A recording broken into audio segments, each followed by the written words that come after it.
नवीन निवास रे ड्यूटी करुथिले आउ लोकंकु दबदबा देखै लक्ष लक्ष टंका चून मारुथिले।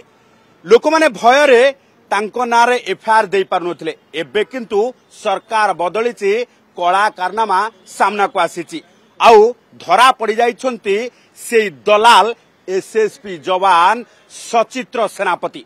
सचित्र सेनापति जे एसएसपी जवान भावे कार्य करुथिले आउ नवीन निवास रे ड्यूटी करुथिले, एकाधिक लोकंकु जमी दबाको कही ठकेई करिथिबा नै अभियोग आसीबा परे शहीद नगर थाना पुलिस गिरफ करिछि।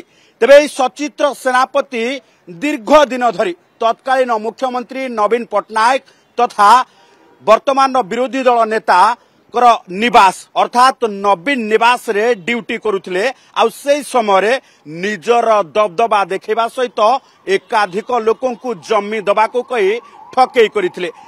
से समय थाना रे अभियोग होइतिले मध्य सचित्र को बांधिबा पई डरुथिला पुलिस, कारण ड्यूटी थिला नवीन निवास रे। एबे सरकार बदली जाइछि, दीर्घ 1.5 वर्ष हेब सचित्र आउ ड्यूटी करूनाहांती, जेउथि पई तांकु बाटालियन पखरु नोटिस पर नोटिस हेइतिला तथापि मध्य कोनोसी उत्तर देइ नथिले, जोथि पई सीधा सड़क भाबे तांकु निलंबन करा जाइछि। आउ शेषरे आज शहीदनगर थाना पुलिस सचित्र को गिरफ्त करी कोर्ट चालान करिछि, कारण जने पूर्वतन पुलिस अधिकारी को 40 लाख टंका रे जमी दबाको कही ठकेई करिसंती सचित्र।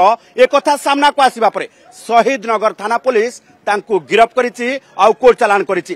तेबे सचित्रंक विरुद्ध रे एकाधिक मामला एई भली भाबे ठकेई मामला रहितबा पुलिस संदेह करुछि एवं संदेह करिबा सहित आउ जो माने भी ठकेईर शिकार होइचंती से माने स्थानीय थाना रे एतला देबा पई अपील मध्य करिछि, कारण जणे मात्र पुलिस अधिकारी नुहंती, एकाधिक लोकंकु सचित्र एई भली भाबे चून मारिथिबा वर्तमान तदंत सामना को आसीछि।